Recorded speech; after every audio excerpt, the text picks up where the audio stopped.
Hi everyone, it's Roger here from What's On at DisneyPlus.com. A quick news update for you guys on how Disney is kind of really reducing its amount of original content overseas. But before we go any further, make sure you do hit that subscribe button to keep up with the latest Disney Plus news. So ever since Wall Street kind of decided that it was no longer interested in the amount of subscribers a streaming service has and instead is looking to see how much money it makes, we have seen a big shift within Hollywood as a whole. And it's not just Disney Plus, it's been Amazon, Paramount, Netflix, etc. They've all been making massive changes to become more profitable. Now, Disney always said that Disney Plus would be profitable by the end of 2024, and accordingly, they are going to be doing so. But this has come as a lot of stuff has changed, especially with the return of Bob Iger last year. Went on a massive cost-cutting regime. We've seen the introduction of the ad tiers, not just on Disney Plus. We've seen it on Amazon, Netflix. They've all been jumping in on this as a way of raising extra revenue. We've seen them raising the prices on all their platforms. We've been seeing them doing clampdowns on password sharing. Disney Plus is going to be joining in on that later this summer.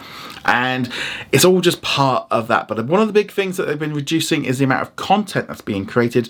And according to a recent article at Deadline, they've been drastically reducing the amount of content being made in Southeast Asia.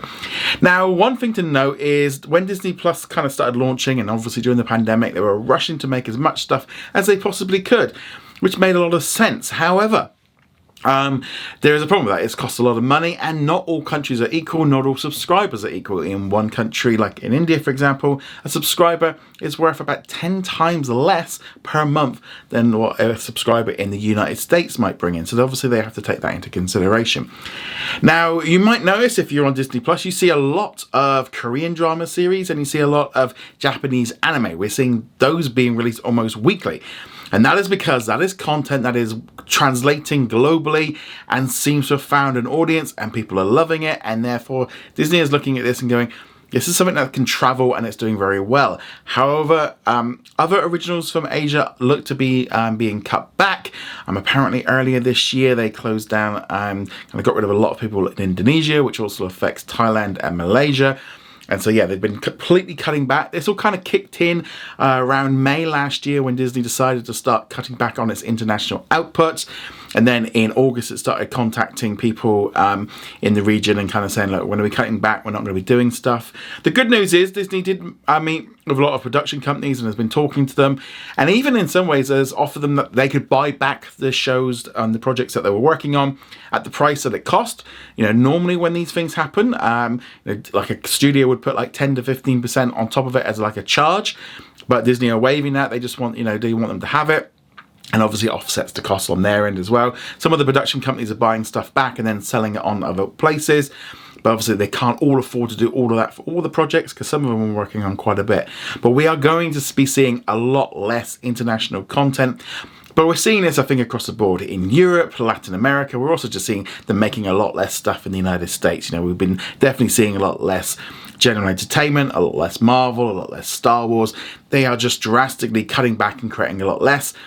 And yeah, the international originals are one thing that has been just drastically cut. Now, I think in some countries it makes more sense for them to be focusing on this. Like I said, Korea and Japan seem to be getting a lot. We're still getting a lot here in like the UK and in Europe. Some of this might be down to legal requirements to do so to run the streaming services. We're still seeing stuff created down in Latin America, but it does seem like it's drastically slowed down. I just know from how many I'm reporting on, there's a lot less international originals being announced and being created. But also some of these ones can translate better, like if they're making a show like here in the UK or maybe in Australia, that can then transport much easier to the US and so has a little bit more broad appeal and just makes it a little bit more financially viable. But yeah, so it's not just a case of us seeing a lot less international originals. This is just something that is happening now. In the areas that this is happening, we are seeing a big shift. It is rough right now. Hopefully things will start to improve because they're just not getting as many projects of greenlit and just less people buying them. However, there was a kind of a counter argument to this of what happened with an influx of all these streamers coming in, buying all this content. The prices of all this stuff was just going up and up and up. There's a kind of like just creating too much, and so that did cause some issues in some areas and stuff. But we're still going to be getting international originals, but we're going to be getting a lot less, which seems to be just a growing thing. And then, like I said, this is not just Disney Plus, Amazon have been doing this, Paramount has drastically cut back, Warner Brothers Discovery has been doing it. Netflix is still carrying on with its plans because it's still growing in some areas. But even they're making some changes and stuff. And I think everyone has realised you just can't chase them. It has to be, there have to be a financial sort of system in place to do it. And I think when Disney Plus gets profitable and has been running for a while, they might then start sort of growing out a little bit more in the future when things look a little bit more stable and they can afford it. But yeah, so we are drastically just going to see a big change. And you can already sense it. You can just feel that there is a lack of originals from other countries, but definitely not from Korea or Japan. We're seeing great stuff dropping all the time, especially with new episodes dropping weekly. Pretty much every week now we're talking about a new show or something dropping. But let us know, do you think it's a good idea that these Southeast Asia originals are being cut back along with other originals? I'd love to hear your thoughts on all this in the comments below. Remember to go check us out over at whatsondisneyplus.com. Like, follow and subscribe, and I shall see you guys soon. Laters.